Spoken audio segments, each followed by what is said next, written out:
রাসূল সাল্লাল্লাহু আলাইহি সাল্লাম বলেছেন আরো দুনিয়ার শাস্তি মারাত্মক তাদের, বলছে এখনো ফি উম্মতি খাসফুন মাসখুন ও কাসফুন, বলছে আমার উম্মতের মাঝে তিনটি আযাব আসবে যখন তারা তিনটি কাজ করবে।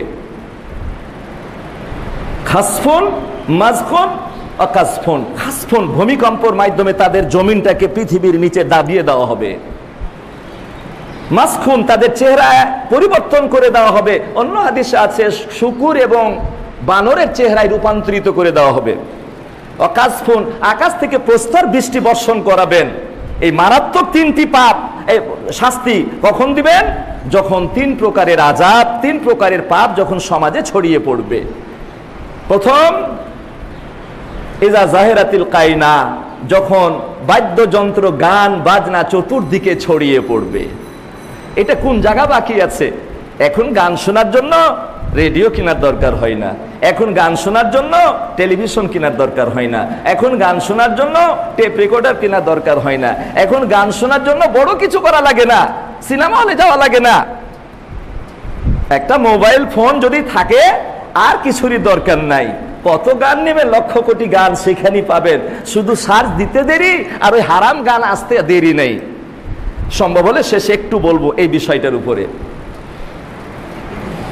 যখন চতুর্দিকে গান ছড়িয়ে পড়বে, আমরা গান থেকে কেউ দূরে নাই, অথচ গান অশ্লীল, হারাম, এবং এই যারা গান শ্রবণ করে, বাদ্যযন্ত্র খরিদ করে, এদের ব্যাপারে কোরআন দুটি আযাবের কথা দিয়েছেন, দুটি হুমকি, আযাবুন আলীম ও আযাবুন মুহিন। মারাত্মক আযাব এবং নিকৃষ্ট আযাব, দুই প্রকারের আযাব হবে কার উপরে? যারা গান শ্রবণ করবে, গানের বাদ্যযন্ত্র কিনবে, মেশিন কিনবে। এক। দ্বিতীয়, অত্তাখিদুল কায়নাত, নর্তকী নাচাবে। নর্তকী নাচার জন্য এখন ভারত থেকে হায়ার করে ওই নায়িকাদের আনার দরকার নাই। মাশাআল্লাহ, একটা বাড়িতে দস্তুর মতো টেলিভিশন থাকলেই এটা একটা, আগে তো অনেক কষ্ট করে সপ্তাহে একদিন, মাসে একদিন সিনেমার টিকিট কেটে ঢুকতে হতো, এখন প্রত্যেক বাড়িতে বাড়িতে মিনি সিনেমা হল, প্রত্যেক বাড়িতে। এবং এর থেকে আমরা কেউ দূরে না, সবাই বসে যাই, কেউ দেখার জন্য বসি, আবার কেউ খবর শোনার ওসিলাতে বসে আর উঠতে মন চাই না, ছেলেদের সাথে বসে থেকে যাই, এরকমও ঘটে। আমি বলে থাকি যে যেমন নেকিয়ে জারিয়া আছে, সাদকায়ে জারিয়া, তেমন গুনহায়ে জারিয়া আছে। কেউ যদি বাড়িতে একটা টিভি রেখে আপনি মরতে পারেন, তাহলে জাহান্নামে যাওয়ার জন্য ওই টিভি আপনার জন্য যথেষ্ট, আর বেশি অপরাধ করে মরার দরকার নাই। ব্যাখ্যা দিলে বোঝা যেত বিষয়টা। হ্যাঁ, ভালো কাজ 99%ই যে খারাপ কাজ হয়। টেলিভিশনের তো কোনো দোষ নাই, এটা তো আধুনিক প্রযুক্তি, বিজ্ঞানের আবিষ্কার, এটা একটা নিয়ামত, এটা একটা নিয়ামত। আল্লাহ সূরা ইয়াসিনে, ইয়াসিন ওয়াল কোরআনিল হাকিম, বিজ্ঞানময় কোরআনের কসম, সুবহানাল্লাহ।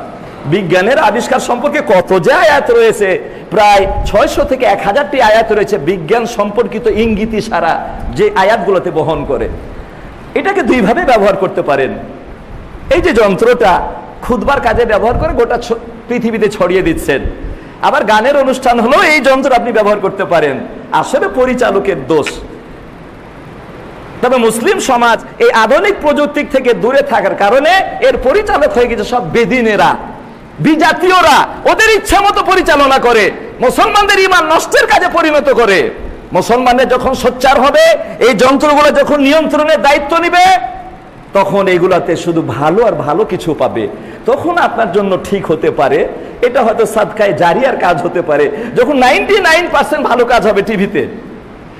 এখন গুনাহে জারিয়া, জাহান্নামে যাওয়ার অন্যতম আপনার কারণ, যদি একটি টিভি রেখে আপনি মরতে পারেন, যা হয় টিভিতে। একটু চিন্তা করে দেখবেন আমার কথাটা, হয়তো অনেক সময় একটু শক্ত হয়ে যায় কথা, কিন্তু আসলে বাস্তবতা তো বলতেই হয়।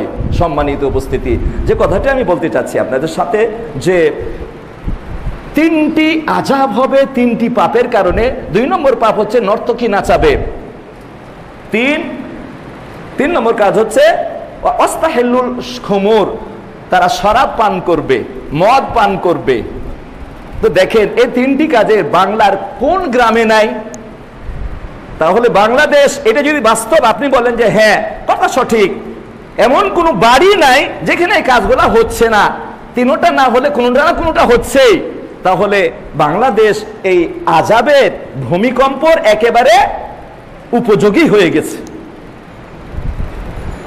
তাই ডক্টর খোসে, ইরানি একজন ডক্টর, তিনি ভূতত্ত্ববিদ, একজন গবেষক, তিনি বলেছেন যে এশিয়া মহাদেশের মধ্যে এবং আমেরিকার একটা অংশ একটা ভূমিকম্প হবে, সে ভূমিকম্পের মাত্রা হবে 10 থেকে নিয়ে 16 পর্যন্ত, এবং এই মাত্রা উত্তীর্ণ হয়ে 24 পর্যন্ত উঠতে পারে রিক্টার স্কেলে। সাথে সাথে 2 কোটি মানুষ মারা যাবে, এবং এশিয়া মহাদেশের মধ্যে সবচাইতে বেশি গুরুত্বপূর্ণ জায়গা হচ্ছে বাংলাদেশ। শুধু আল্লাহ নয়, রাসূলের হাদিস বলে না, এই ডক্টর মাহে খোসে ইনিও বলেছেন, একটা ভবিষ্যৎবাণী করে দিয়ে গেছেন, মানে আনুমানিক অবস্থা দেখার পরে তিনি আগাম কিছু কথা হতে পারে, হবে এই কথা কেউ বলে না, হতে পারে। তো আবার রাসূলও বলছেন যখন এই পাপগুলা ছড়াবে, অন্য একটা হাদিস আছে 15টা পাপ যখন ছড়াবে একটার পর একটা আযাব আসবে। যাই হোক,